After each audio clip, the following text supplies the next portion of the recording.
see, son, there is one thing I haven't told you about this place. The Abbey. It's the one place you must never go. That is where it resides. What's in the Abbey, Dad?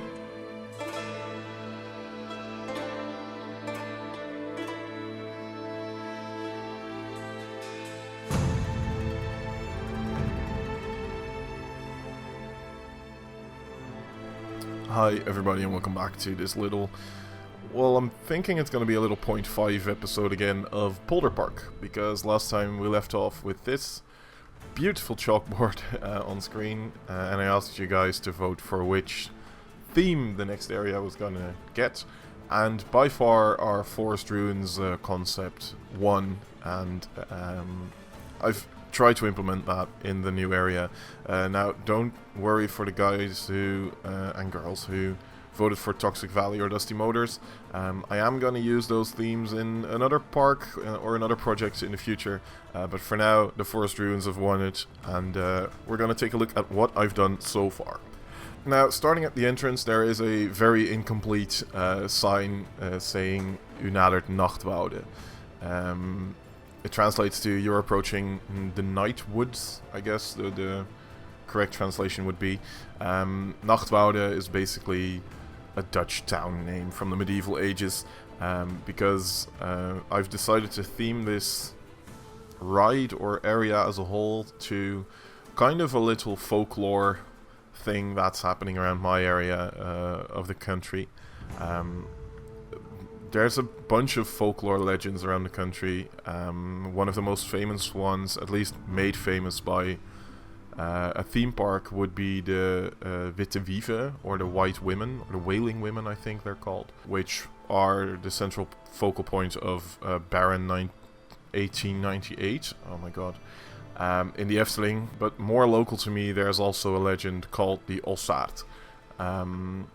What it's, as far as I can gather, because it's kind of more obscure and less well documented, it's a creature that's as black as night with glowing red eyes that comes to haunt children.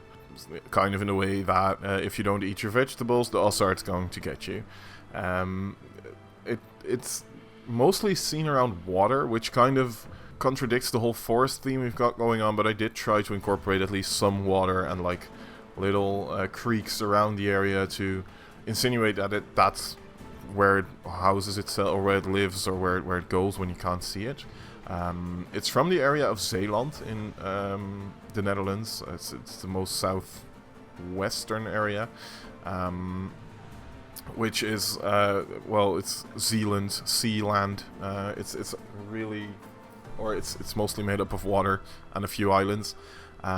So that's where this legend came from. Now, I've tried to make it feel like the Ossaert is just raging through this forest, raging through this village. Again, it was already kind of in the layout of the coaster, where it was all kind of close to the ground and going up and into the terrain, or going in and out of the terrain. So that also gives it a feel already, but I think the best views of this ride can be had from the queue line, which starts here, by the way. I've given it quite a simple sign. This doesn't feel like the ride that would have like a giant arch over the entrance, like Ossaert, enter here, and stuff like that. They probably try to keep it a bit more low-key, and make it blend into the theming a bit more. Now, I went a bit out of the way with the theming here. It's far from budget right now, but I think along with Amper Alley, this area would probably be one of the newest additions, especially since this coaster model is pretty new as well, the Vekoma launched ones. But as you can already see here, we're not even 100 meters into the queue, and you already get like real close interaction with the coaster. This probably isn't safe. I might have to put up some fencing here. But yeah, just the views you get of the track, like weaving in and out, it's just really cool. I've also put it quite near to the main path. Again, I might need to add some fencing here to stop people from like hopping over the rails and skipping the queue. But yeah, we get to one of my favorite areas here. This bridge was sort of inspired by the one from Harry Potter, with its like crooked roof. You can see it a bit. I've tried to make the roof a bit more crooked by slightly tilting all the pieces.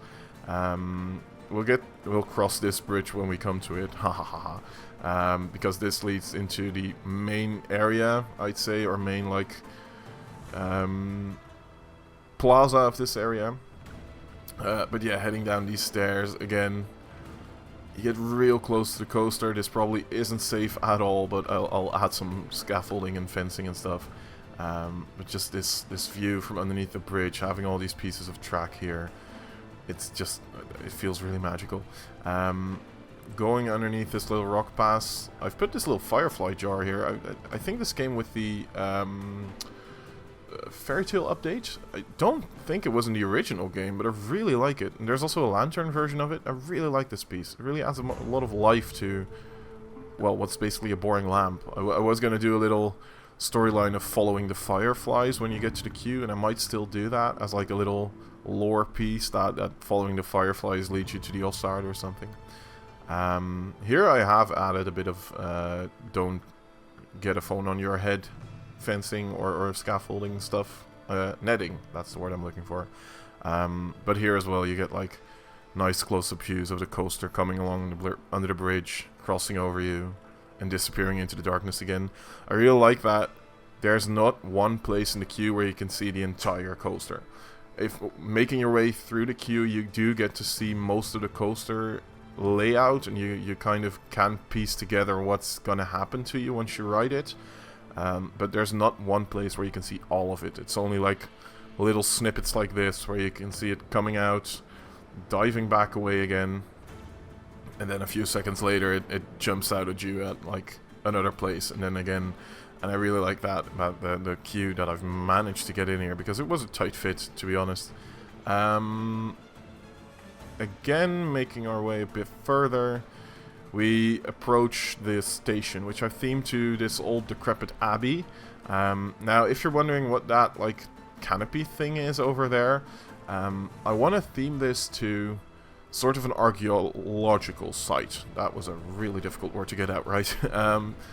As if some group of explorers has tried to like put some tents up and get into the abbey to maybe raid its treasures, or maybe find out more about the Ossaert. It's not really clear what exactly, but it's been turned into this like digging site. Here as well, little interaction with some of the scenery pieces. I've mostly used the mythology pieces for this abbey, even though we have the fairy tale castle pieces now. I don't know, I felt like the mythology pieces just fit the theme a bit better, especially with the bigger bricks. And they also have you can see it in the slight discoloration, these like worn down pieces of wall, and I really needed that to sell the whole broken down abbey vibe. Now again, this needs some work. This is very much not safe. Neither is this random tentacle coming out of the ground. I don't know, I think that's part of one of the routes I've put in. Yeah, here again you get another view of the coaster, something you haven't seen before earlier in the queue. You also get a nice view of the very unfinished brake run, because right now this would probably be a reliability nightmare when it starts to rain like this. And you also get a little view of the station. I've tried to make it look overgrown by using all these thorns. I think I can show you. Yeah, there's something else I've been working on. It also has that like overgrown look, but we'll get to that in a bit. And then you just go down after crossing the station. A little bit of scenery piece here as well. And then you enter the ride area. Now I'm not going to give you a POV yet, or at least not the one from a guest perspective, but the chase shots in the intro should have given you a little bit of a vibe. Because now we're getting to, once you exit the station, we get to the what's going to be the main town square. I want to get some inspiration from Klugheim in Phantasialand in Germany, with these like wooden, slightly weathered down buildings that kind of hang over this square, and they're really tight together. I've put some temporary blocks in to kind of give me a feeling of where I want the buildings to be. I really want something here, but I also don't want to like block the view of the coaster from here, because it's one of the best views from this area you're gonna get. So I might make this one like really worn down and decrepit, so that you can basically look through it and it provides something. But I also want to get like some sort of a food and drink shop in here, or maybe even a toilet building, just so that it feels more alive and it draws guests into this little area, apart from just being the exit to the coaster. Initially I wanted to get the queue start in here somewhere as well, but there was really not a good way to make it weave through the coaster without it either feeling way too long or way too short. So in the end I decided to just put the queue entrance over there, make it the first thing that people see once they enter the area, and if they go on the coaster they're gonna get like spit out here anyway, so they'll get to this area when they get to it. Now crossing the bridge, you get a nice little view. This is usually the entrance bridge to this area if you're not entering it through the coaster's station. Right now it's just kind of leading up to the bridge with the little cross. I do like the rock work that's gone underneath it, so I might just expand that a bit and leave it pretty much unthemed other than that. Maybe add some special walls like these ones to kind of tie it in a bit more. And again here you get the like cut back over this path. The coaster provides real good interactions with the path, even though I'm not sure it's all safe. But I'm just gonna try and put netting up everywhere and make it at least seem like it could be safe enough to pass all the tests it's gonna go through. Now one thing I have also done, seeing as the Ossaert is this like black smoke creature, I've kept the trains mostly black or grey. Let me pause it when we get a good look at it. Should be here. There. I've kept them mostly black and grey, but I did theme the front car a bit to give it those, well, that smoke kind of feeling. I've used recolored coral, I think, to make it look like there's like trails of smoke coming from the front car. And I've given him them. It's patented red, angry looking eyes. I've also, and that's better shown at night, so let me just quickly switch to that. There we are. I've also incorporated a lot of lights in the cart, so at night it looks like the track is just engulfed in darkness. It kind of blends into the forest, and while I'm not finished with lighting this park, I am probably going to keep this pretty dark. Not as dark as it is now, but the track isn't going to get any like floodlights up on the high spots or something like that. It's just going to be this looming dark thing against the night sky. And with the coaster roaring through it, you can see that there's like this red entity that's just passing along. And again, diving in and out of scenery and coming back into view and going away again, with its lights just following around. And I really think that sells the creature rushing through the night kind of vibe. Now, something else I have added but is far from finished is this little area. I'll just keep it nighttime for a bit. I'll have to brighten it up, I guess, with the purple lighting here. This is the entrance to what is going to be, well, not the first dark ride of the park, but one of the main dark rides of the park. This Omnimover system. I did put in a layout as well. It's quite simple. It's just a few twists and turns and a few show scenes. Pretty much like Carnival Festival at Efteling. And then it exits into this onto this little square as well. Basically dividing the area into two, with this smaller side area which does still have some interaction with the coaster, and the bigger plaza that we saw earlier, being the main like central part.